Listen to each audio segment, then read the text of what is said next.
The year was 1891, and the dust of Tombstone, Arizona, seemed to cling to everything, even the air inside the small, hastily built church. A man, hardened by years under the desert sun, stood before the new pastor. His face was a map of wrinkles and shadows, a testament to a life lived on the fringes. This was a cowboy, one of many who drifted through this town, but there was something different about him today. He carried a heavy weight, a sin he could no longer bear alone. He started to speak, his voice rough, like gravel scraping against rock.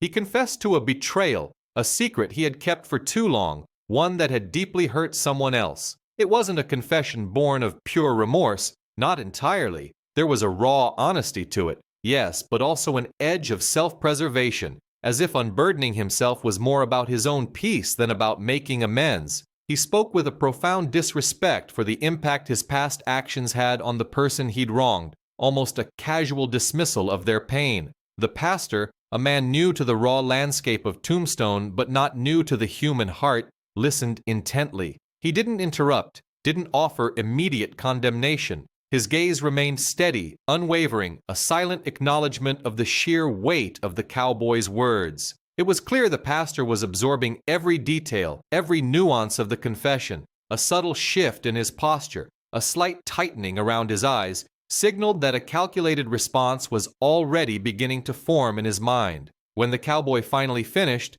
the silence in the small room felt even heavier than his words. The pastor took a slow, deliberate breath. His voice, when it came, was calm, almost quiet, but it cut through the air like a blade. "The truth," he said, "always finds its way, even in the dust of Tombstone." The cowboy flinched, a quick, almost imperceptible movement, but the pastor saw it. A flicker of fear, or perhaps just unease, crossed the weathered face. The pastor's words hung in the air, a cryptic promise and a veiled threat. They hinted at an inevitable unraveling, a cascade of consequences that would reach far beyond this confessional moment, far beyond the walls of this makeshift church. The air was thick with the certainty that justice, in some form, had just been set in motion. There was no turning back now. The pastor slowly reached for the worn Bible resting on the small wooden table beside him. He closed it with a soft thud, his eyes still fixed on the cowboy. It wasn't an angry stare, but a silent challenge, a demand for accountability that spoke volumes without a single word. The cowboy, visibly shaken by the pastor's quiet resolve and the implied threat in his words, took a step back, then another. He turned and walked out of the small makeshift church, leaving the pastor alone. The camera lingered for a moment on the empty doorway, then on the pastor, who remained standing, unmoving. The desert wind, a constant presence in Tombstone, whistled through the cracks in the wooden walls, carrying with it the unspoken promise of what was to come. Before we continue, subscribe to the channel and tell us where you're watching from in the comments. The pastor, Reverend Elijah Stone, wasn't always a figure of quiet authority in a dusty frontier town. His journey to Tombstone had begun far away, in a quiet, devout New England town where the loudest sound was often the rustling of leaves or the distant peal of church bells. He grew up in a place of rigid social customs, where life unfolded in predictable rhythms, dictated by seasons and Sunday sermons. His family, a close-knit unit, instilled in him a deep sense of duty and a fervent belief in the power of God's Word.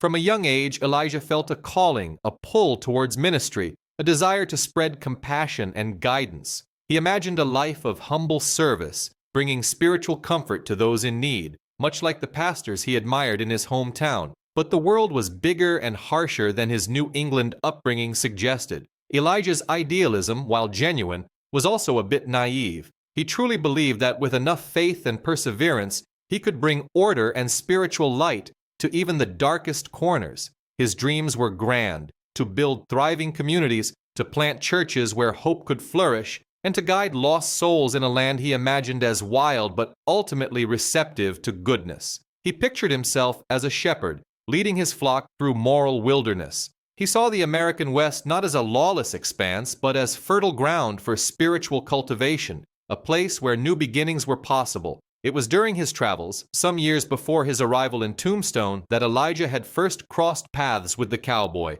a man then known by a different name and living a different life. Back then, the cowboy was a respected figure in a small, burgeoning settlement further east, a place that, while still frontier, was far more settled than the raw landscape of Tombstone. He was a man of some influence, known for his shrewdness and a certain charm that drew people to him. Their initial interactions had been cordial, even friendly. Elijah, ever the optimist, saw potential in everyone, and the cowboy, with his seemingly upright demeanor and quick wit, appeared to be a man of good standing. They shared meals, discussed local matters, and even attended a few community gatherings together.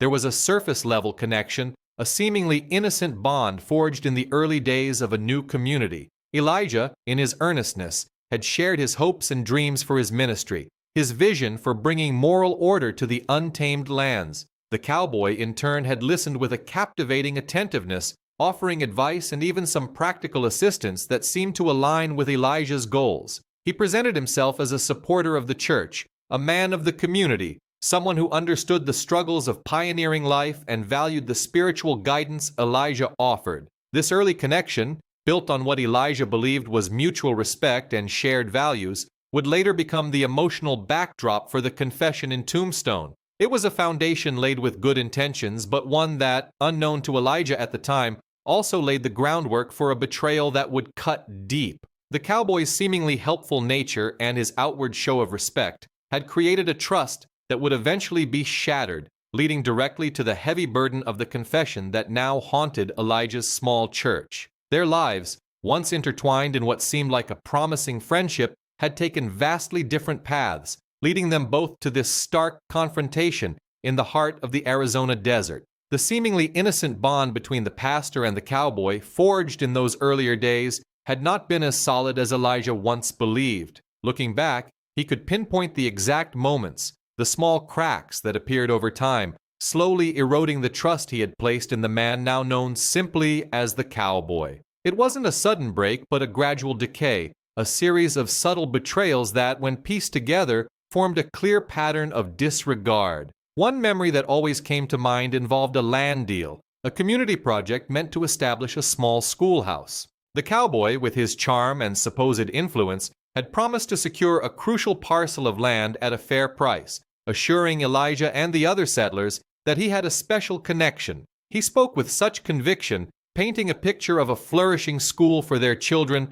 that no one questioned his sincerity. Yet, weeks turned into months, and the land remained unsecured. Each time Elijah inquired, the cowboy offered excuses: paperwork delays, unexpected complications, a change of heart from the landowner. He always had a smooth, believable story, but the schoolhouse project stalled. Eventually, another, less ideal plot of land had to be purchased at a higher cost, delaying the school's opening by nearly a year. The cowboy never admitted fault, instead subtly shifting blame to the unreliable nature of frontier dealings.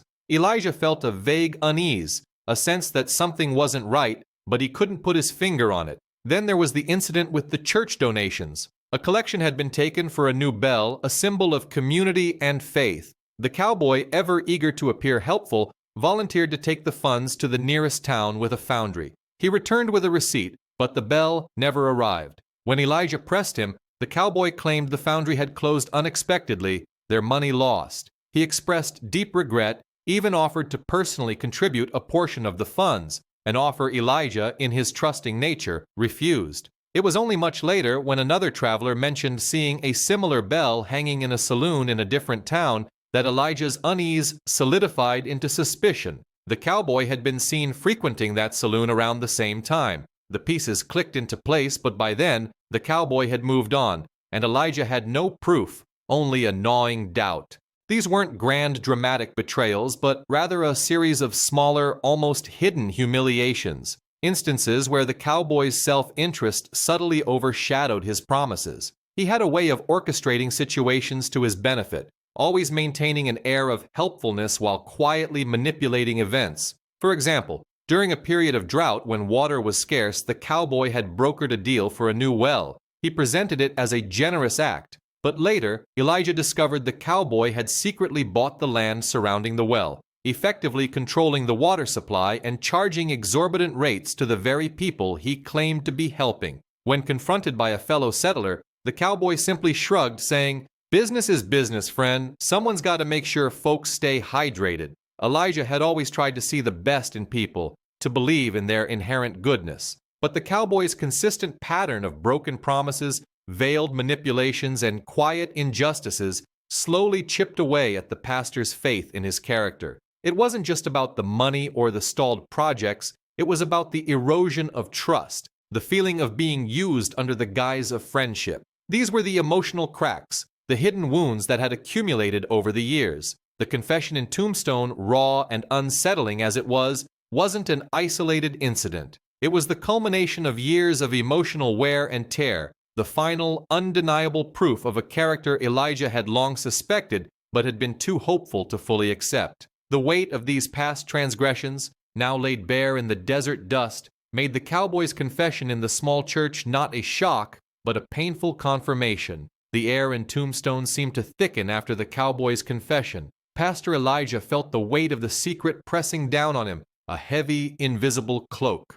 He knew he couldn't just dismiss what he'd heard, yet openly addressing it felt like tearing a fragile fabric of peace in the small, dusty town. The confession had not been a plea for forgiveness, but a raw unloading, almost a challenge. Elijah found himself caught between his sacred vows as a spiritual guide and the stern demands of his own moral compass. Whispers like dry leaves skittering across the dusty streets began to circulate. No one knew the specifics of the cowboy's confession, but people sensed a shift, a new tension in the air. The cowboy himself became noticeably more agitated. He'd always been a man of quick tempers, but now his moods were unpredictable. He'd snap at saloon patrons over minor perceived slights, his eyes darting around as if expecting judgment from every shadow. Elijah saw him occasionally, usually from a distance. The cowboy would avoid his gaze, or, if caught, offer a curt nod that felt more like a dismissal than a greeting. Elijah found himself in increasingly difficult conversations.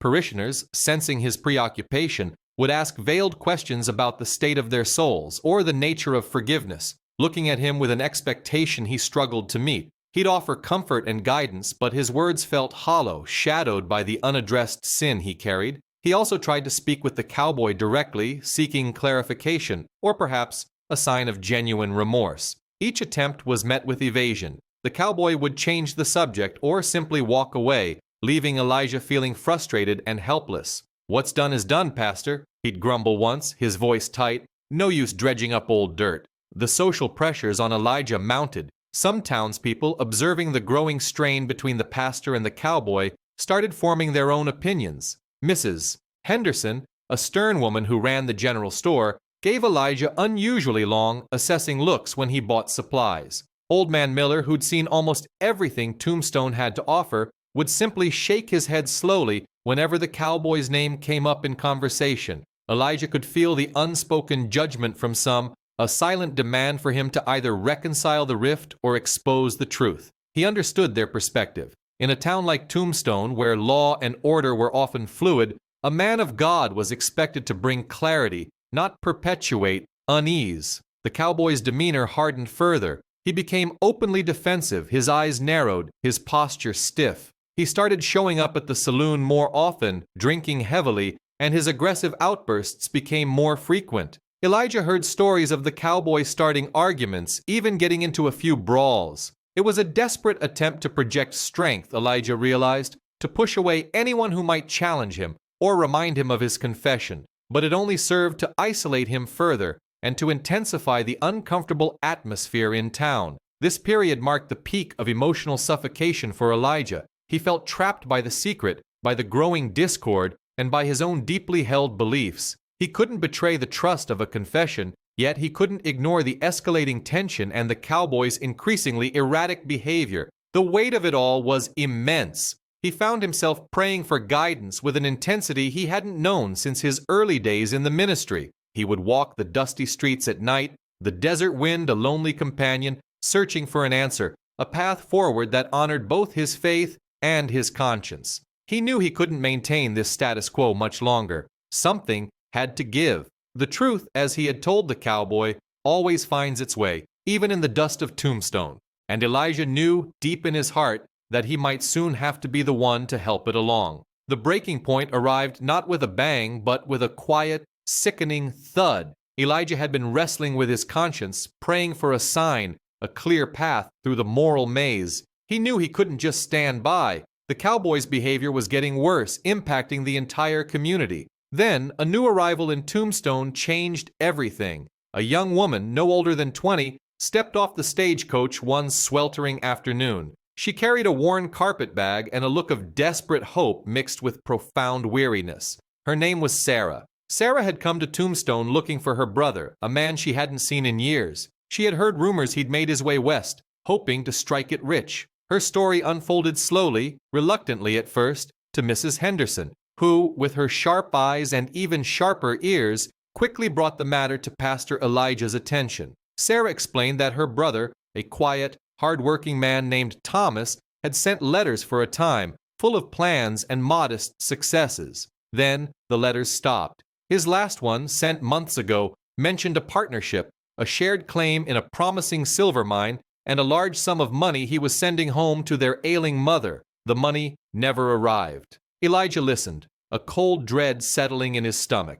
The details Sarah provided, the description of her brother's partner, the timing of the last letter, all clicked into place with chilling accuracy. It matched the cowboy's confession, but with a crucial, devastating difference. The cowboy hadn't just betrayed a trust, he had stolen Thomas's share of the mine, leaving him with nothing. And Thomas? Sarah had learned from a traveling prospector that her brother had been found dead a few weeks after the last letter, alone in the desert, apparently from exposure. But the prospector, a good man who knew Thomas, had mentioned something odd. Thomas was known for his survival skills, and his canteen was full. He had also been seen arguing heatedly with his partner just before he disappeared. Elijah felt a wave of nausea. The cowboy's confession had been incomplete, a carefully crafted half-truth designed to minimize his guilt. He had admitted to taking Thomas's claim, yes, but not to the full, brutal extent of the abandonment that likely led to Thomas's death. The cowboy had let Thomas die, perhaps even orchestrated it, to fully claim the mine for himself. The irrefutable evidence wasn't a document or a witness to the death, but the stark, undeniable pattern of the cowboy's deceit laid bare by Sarah's innocent search for her brother. The cowboy had taken everything from Thomas, his livelihood, his future, and ultimately, his life. This devastating revelation solidified Elijah's resolve. The cowboy's initial confession, once a burden, now felt like a cynical manipulation. This wasn't just a matter of spiritual guidance or personal forgiveness anymore. This was a matter of justice, of a life stolen, and a family left heartbroken. He couldn't stand by and simply pray for the cowboy's soul while Sarah grieved, and the truth remained hidden. His commitment to truth and justice, which had been tested and strained, now burned brightly. He had to act. The cowboy, as if sensing the shifting tide, grew even more erratic. He was seen flashing money he clearly hadn't earned honestly, buying rounds for strangers and boasting loudly in the saloon. He even tried to intimidate Sarah, telling her to leave Tombstone, that her brother was no good and had run off. His extreme behavior, a desperate attempt to cover his tracks and scare away any further inquiry, only served to confirm Elijah's worst suspicions and strengthen his decision. There would be personal cost, he knew, perhaps even danger, but he could no longer remain silent. The cycle of suffering had to end, and Elijah, the quiet pastor from New England, was about to become the instrument of that change. Elijah grappled with the immediate aftermath of his decision. A heavy weight settled in his chest, a mix of apprehension and a strange, cold resolve. He knew what he had to do, but the path ahead was unclear, fraught with dangers he could only imagine in a place like Tombstone. Doubt gnawed at him, whispering about the repercussions. He pictured the anger, the accusations, the inevitable scandal that would erupt. His reputation, carefully built on quiet piety and measured counsel, would be shattered. He even felt a pang of fear for his own safety. This wasn't New England, where disputes were settled with hushed words and legal papers. Here, justice often came from the barrel of a gun. He felt a deep shame, too, that a private sin, a confession made in what he thought was sacred trust, was now going to be exposed to the harsh light of public scrutiny. He had to remind himself again and again that this wasn't about him. It was about Thomas, and about Sarah, and about the truth. The news, or perhaps the growing tension in Elijah's demeanor, began to seep into the dusty streets of Tombstone. Key secondary characters, those who formed the backbone of the small, rough-and-tumble community, started to react. Old Man Hemlock, a grizzled prospector who had seen more than his share of false claims and broken men, was one of the first to offer his quiet support. He'd known Thomas too, and had always thought the cowboy with his flashy talk and quick temper was trouble. He'd nod at Elijah in the street, a knowing look in his eyes, a silent promise of solidarity. Miss Eleanor, who ran the town's only boarding house and had a sharp eye for character, began bringing Elijah extra pies, her way of showing she was on his side. She'd seen the cowboy's aggressive swagger and heard his loud boasts, and she didn't trust him one bit. These were the unexpected allies, the quiet moral compasses of Tombstone, who understood the moral imperative of Elijah's actions, even without knowing the full details. But there were others. Jedediah Jeb Stone, the owner of the Gold Nugget Saloon, a man with a shrewd mind and a vested interest in keeping the peace and the money flowing, saw Elijah's actions as a threat to his business. Jeb had developed a casual, almost transactional relationship with the cowboy, who spent freely and attracted other rowdy patrons. He viewed Elijah's growing resolve as an unnecessary disruption, a pastor meddling where he didn't belong. He started making snide remarks, questioning Elijah's authority and integrity, suggesting the pastor was stirring up trouble for no good reason. Then there was Silas Blackwood, a self-proclaimed lawyer who mostly dealt in dubious land claims and had a past association with the cowboy on some shady dealings. Silas saw an opportunity to gain influence by siding with the cowboy, portraying Elijah as an outsider trying to impose New England morals on the free spirit of the West. He started spreading rumors, twisting facts, trying to undermine Elijah's credibility. The rugged, individualistic, cultural dynamics of Tombstone amplified these reactions. People here valued self-reliance and often mistrusted outsiders, especially those who brought a different kind of law. Some saw Elijah's stand as an attack on the town's rough and ready way of life, an attempt to bring order to a place that thrived on its own brand of chaos. This created a complex web of alliances and conflicts, pushing Elijah further into the spotlight. The psychological impact on the pastor was profound. He navigated the public fallout with a heavy heart, feeling the weight of every whispered word, every suspicious glance. The personal toll of his stand was immense, but with each passing day, seeing the cowboy's continued arrogance and the suffering of Sarah, his resolve hardened. There was no turning back. Elijah began the slow and arduous process of rebuilding, both personally and within the fractured community of Tombstone. It wasn't about dramatic sermons or public accusations anymore. It was about quiet conversations, consistent presence, and showing, not just telling, what true justice looked like. He spent hours with Sarah, helping her navigate the complexities of retrieving her rightful claim, guiding her through the legal maze that was the territorial court system. He organized town meetings, not to preach, but to listen, to understand the grievances and fears of the people, to foster a sense of shared responsibility rather than individual blame. He found that many in Tombstone, beneath their hardened exteriors, yearned for stability and fairness, things that the cowboy's brand of chaos had undermined. The full and concrete consequences for the cowboy, whose name was now publicly known as Frank, came to fruition swiftly and decisively. The irrefutable evidence Elijah had uncovered, combined with Sarah's testimony and the support of key town figures like Old Man Hemlock and Miss Eleanor, left Frank with no room to maneuver. The territorial marshal, a man named Brody who had initially been skeptical, saw the clear pattern of deceit. Legal action was initiated, not just for the property fraud against Sarah, but for other smaller, less publicized swindles that came to light once people felt safe enough to speak. Frank was arrested, tried, and found guilty. The harsh justice often meted out in the Old West, while sometimes swift and brutal, could also be meticulously applied when the right people pushed for it. He was sentenced to a long term in the territorial prison, stripped of his standing and reputation, his flashy talk and quick temper,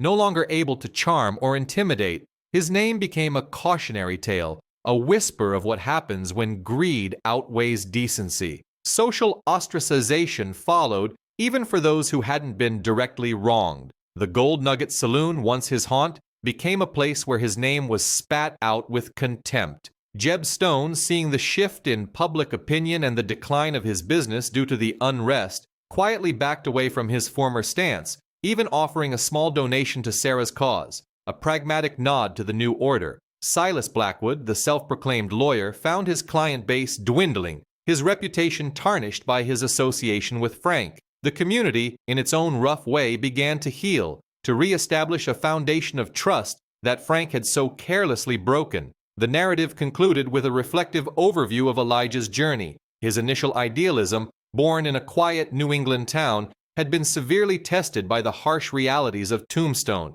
He had faced doubt, fear, and the intense pressure of a divided community. Yet, he had not wavered. The challenges he faced had tempered his faith, making it stronger, more resilient. He had learned that moral courage wasn't about grand pronouncements, but about persistent, often difficult, action. The ultimate triumph of truth and moral courage, even in a place as lawless as Tombstone, was a testament to the enduring power of faith and integrity. He had come to Tombstone to spread the word of God, but he had also brought justice, a different kind of sermon delivered through his unwavering commitment to what was right. He had not just rebuilt a community, he had redefined his own calling, becoming a true shepherd in a land of wolves, leaving the audience with a powerful message about accountability and redemption.